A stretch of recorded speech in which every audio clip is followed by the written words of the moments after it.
You're watching NewsX World. Let's take a look at the top headlines this hour. The Israeli army has reported that it detected a projectile fired from northern Gaza into Israel, marking the second anniversary of Hamas's October 7, 2023 attack that triggered the ongoing war. The projectile likely landed without causing any injuries as sirens sounded in the border area, as confirmed by the Israeli military. Indirect talks between Israel and Hamas in Egypt have been described as positive by sources close to the Palestinian negotiating team, with the first round lasting 4 hours. The world is now eyeing for a lasting deal to end the 2-year war that followed the 7th October 2023 Hamas attack. Russia reports that it has intercepted 209 Ukrainian drones overnight in a massive second day of attacks, with most shot down over Kursk, Nizhny Novgorod and Belgorod regions, according to the Russian Defense Ministry. Now, both Ukraine and Russia are escalating strikes on energy infrastructure, while yesterday's exchange left 2 dead.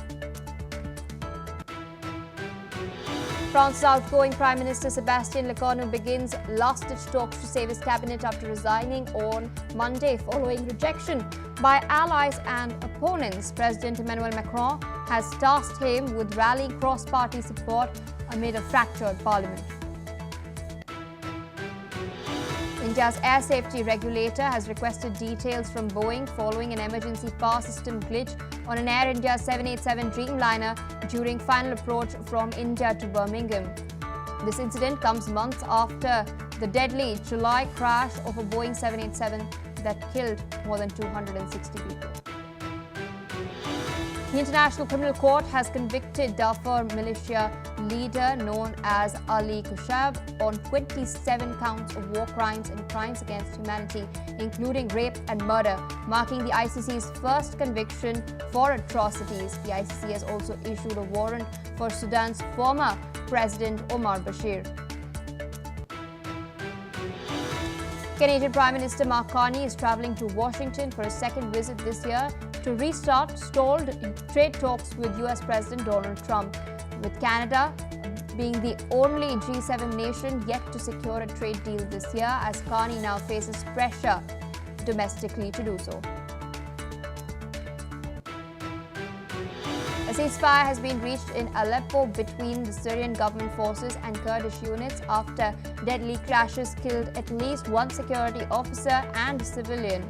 The Syrian Observatory for Human Rights has reported explosive drone strikes by government forces on Kurdish majority districts, while the SDF denied these attacks. All right, viewers, those are the headlines in our top focus. Today marks 2 years since the 7th October attack by Hamas on Israel, the deadly assault on the Jewish community since the Holocaust, which claimed over 1,200 lives and with hundreds being taken as hostages.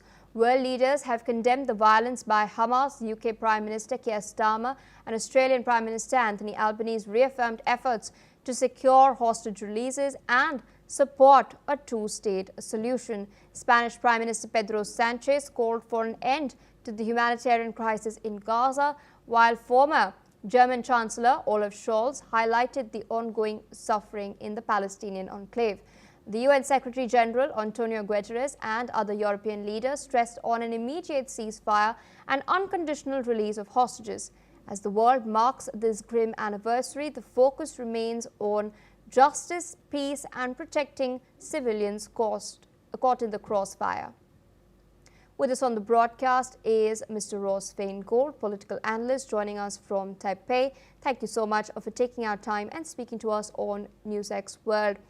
Recently, sources have indicated that the first round of talks that have taken place between Hamas and Israel in Egypt, they've been positive so far. Donald Trump has also pointed towards, in fact, the peace pact being put into motion by the end of this week. The second round of talks is slated to commence very, very soon.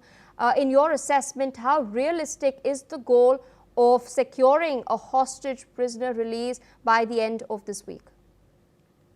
It's certainly possible that there'd be a hostage prisoner swap agreement. They've had one before, or several times actually.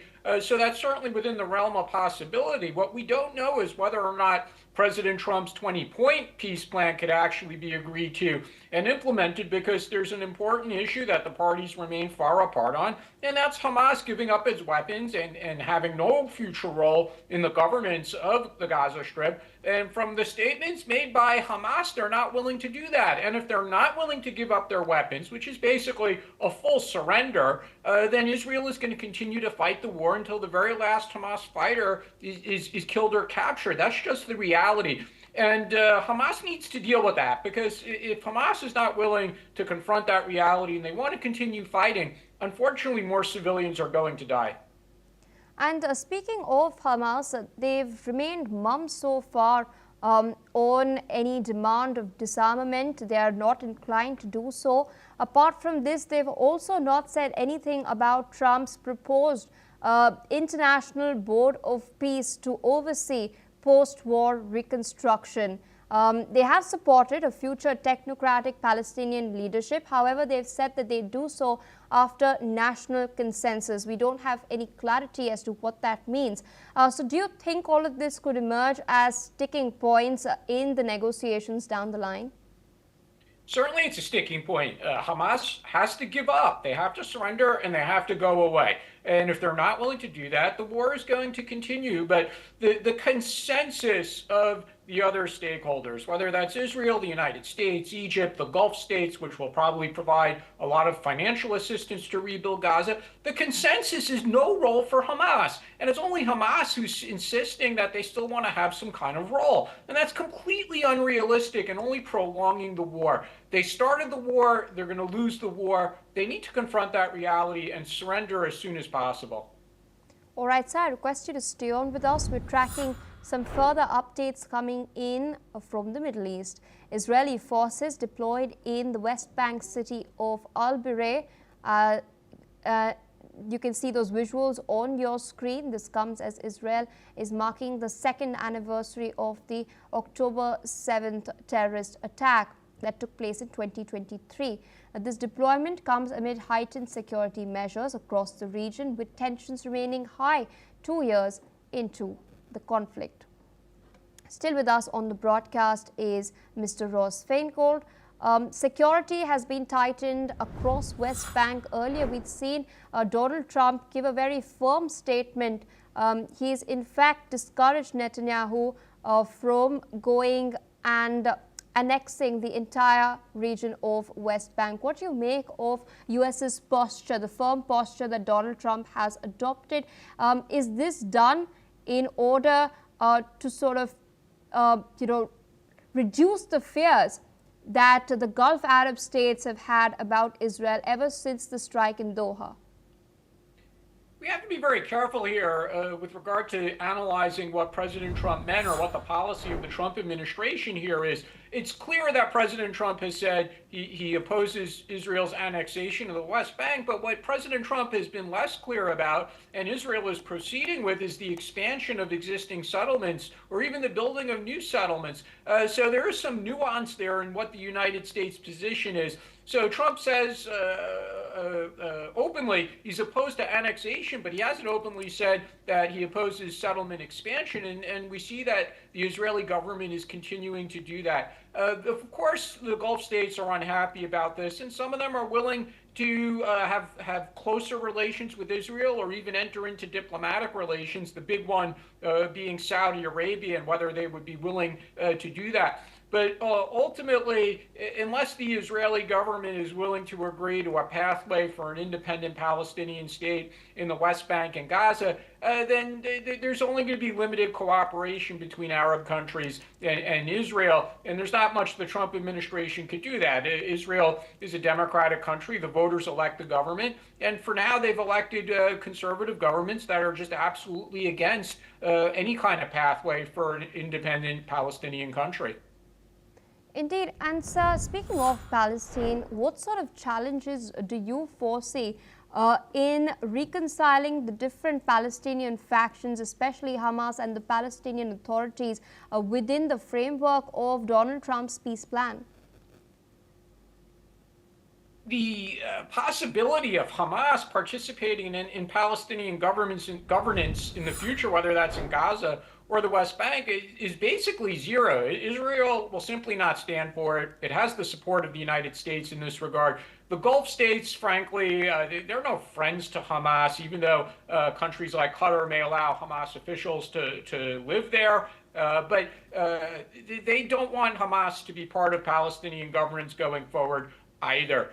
So there's a consensus on that issue. The other issues, though, are more complex, such as how much autonomy will the Palestinian Authority in the West Bank have going forward? What will be the structure of this international board of peace in Gaza going forward? So there are a lot of unknowns here. But again, one thing that there is consensus on is that Hamas has to surrender and go away and not be part of Palestinian governance going forward. All right, sir. With that, I would like to thank you for taking out time, sharing your perspective with us on NewsX World. With that, viewers, we're tracking further updates. Israeli Prime Minister Benjamin Netanyahu has warned about Iran's growing missile capabilities. He revealed that Iran is developing missiles with a range of 8,000 kilometers, and with an additional 3,000 kilometers, they could potentially reach major U.S. cities, including New York, Washington, and even Mar-a-Lago. Netanyahu also spoke about the advantages of the defense agreement between Israel and the U.S., noting Israel's historic advancements in the field of defensive weaponry. As Iran advances its missile technology, Netanyahu's warning underscores the continuing global security concerns and the need for international attention. Listen in to what Netanyahu had to say.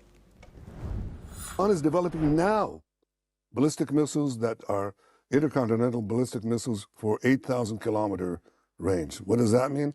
They add another 3,000 kilometers, and they've got under their atomic guns, New York City in target, Washington, Boston, Miami, Mar-a-Lago. Okay? So that is a very great danger. You don't want to be under the nuclear gun of these people who are not necessarily rational and who chant death to America. All right, viewers, with that, we shift our focus away from the Middle East towards the war in Europe. Ukraine launched precision strikes overnight on the power plants and energy facilities in Russia's Belgorod region. Now, the attacks targeted key distribution sites, reportedly causing widespread blackouts across the area. The strikes appear to be a retaliation for Russia's ongoing wave of missiles and drones attacking Ukrainian cities. The strikes have taken place in Russia's Kherson region, and 4 people have lost their lives. Meanwhile, Russian forces have attacked the city of Kharkiv in Ukraine with drones overnight, causing damage, and have also fired at civilian business premises. Until now, there have been no casualties that have been reported, but the firefighting crews, medical teams, and bomb disposal experts from the state emergency services are involved in dealing with the aftermath. All right, this is of course the latest that we're tracking as far as the Russia-Ukraine war is concerned. Both sides increasingly targeting energy infrastructure. We're also in fact learning, however, that no casualties have been reported so far, even as strikes have hit civilian areas. Drones are being used, missiles are being used, barrage are being fired by both sides. Russia has reported that it has successfully thwarted the drone attacks and the missiles fired by Ukraine. With us on the broadcast is Gleb Borukov, international affairs expert, joining us from Moscow. Thank you so much for taking our time and speaking to us on NewsX World. As I pointed out earlier, we're seeing an increased targeting of energy infrastructure on both sides in Ukraine and in Russia as well. In the meantime, we've also recently seen Donald Trump stating that the US will provide intel to Ukraine on Russia's critical energy infrastructure. He's also urged NATO countries to do so as well. In light of this, do you think NATO countries will heed what Donald Trump has been urging them to do, or will they have a very calibrated, cautious response as we've been seeing so far? Yes, good afternoon. Yes, it's great to join you again. Based on the current reports, I think Ukraine has fired nearly 500 drones and missiles and,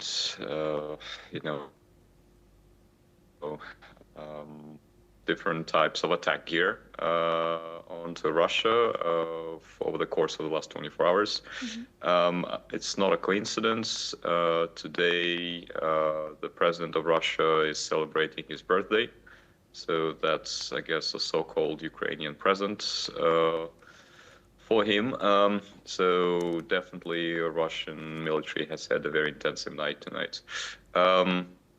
You are absolutely right. There's been a change of rhetoric from the US in the last month or so about providing more weapons to Ukraine, more strategic long-range weapons. It's difficult to say whether US is really 100% supportive of that, or this is some kind of political maneuvering. As we know, Donald Trump is a master of political maneuvering of all sorts. So we shall see. I personally don't think that US will risk transferring sensitive technology to Ukraine, like Tomahawks and other types of advanced gear. Also because probably confidentiality and, most of this technology is actually used by the US themselves rather than by their allies. So I think if there will be any kind of transfer, it will be limited.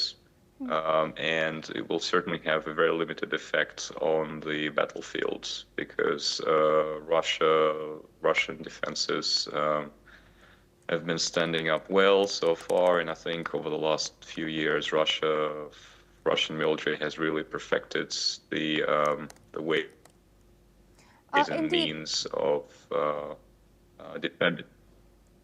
Indeed, I want to ask a quick follow-up since you've referred to the missile systems. There's a report that has emerged recently stating that US Patriot surface-to-air missile systems used by Ukrainian forces are performing poorly in intercepting Russian ballistic missiles. Despite this, Zelensky has gone once again to the Americans to this time request for Tomahawk missiles.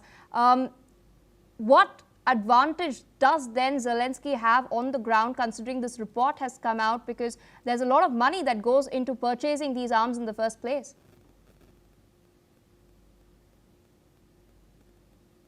Absolutely, yes. We need not forget that Trump's current policy is to force European countries to actually pay for the gear.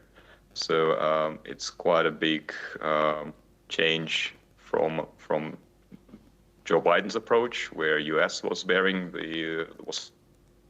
footing the whole bill.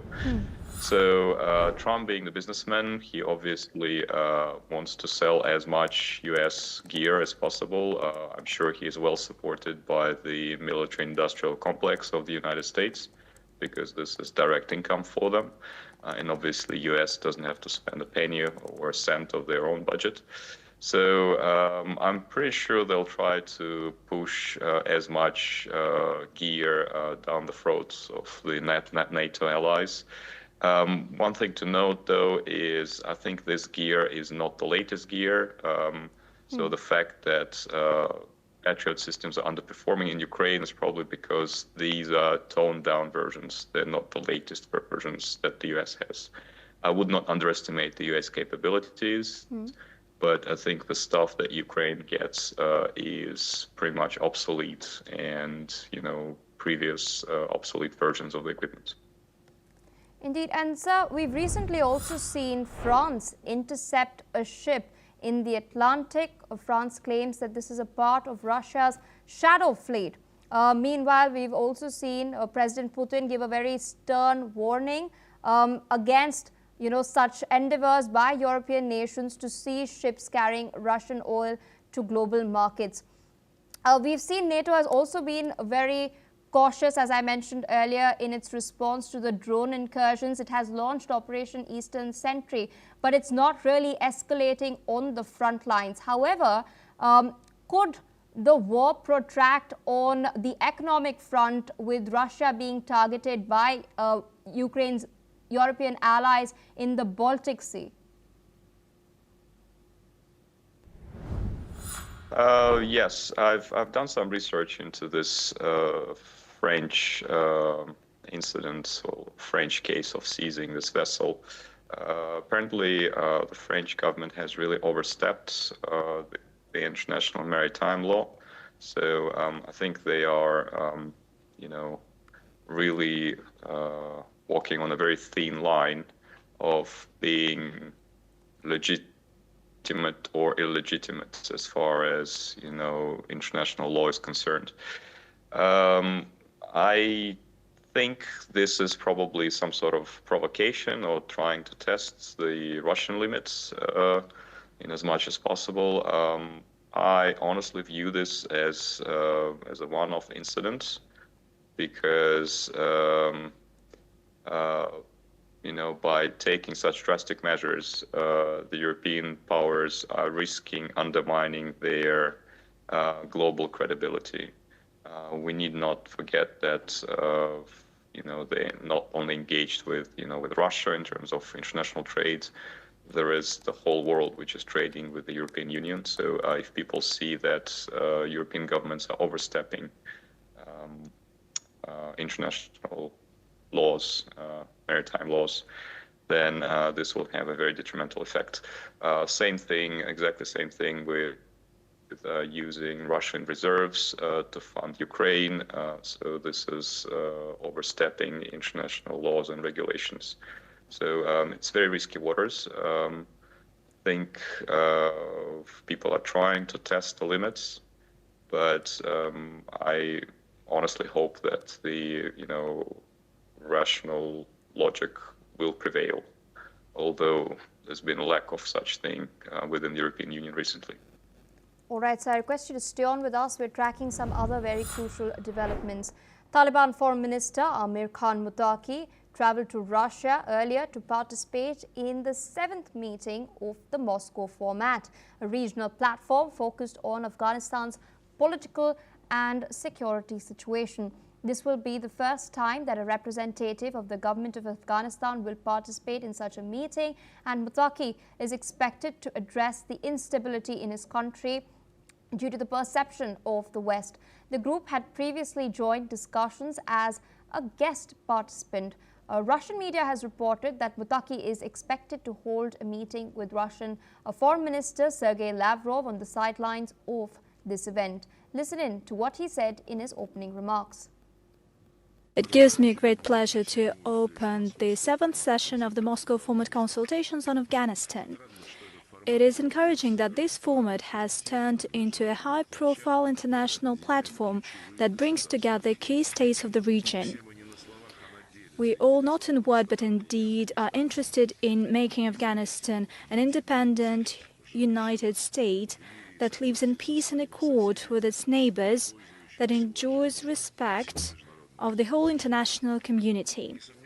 We have no doubt that we will see much greater practical benefit of the Moscow format as the Afghan official delegation engaged this year. It is led by Foreign Minister Muttaqi. We thank the Afghan side for the attention paid to our effort, and it is obvious that addressing issues that have to do with Afghanistan is not possible without the Afghanis, and today we have just had a bilateral with Mr. Muttaqi.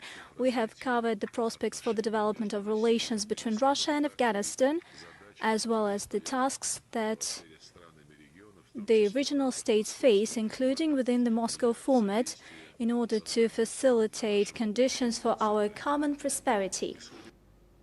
Still with us on the broadcast is Mr. Gleb Borukhov, international affairs expert from Moscow.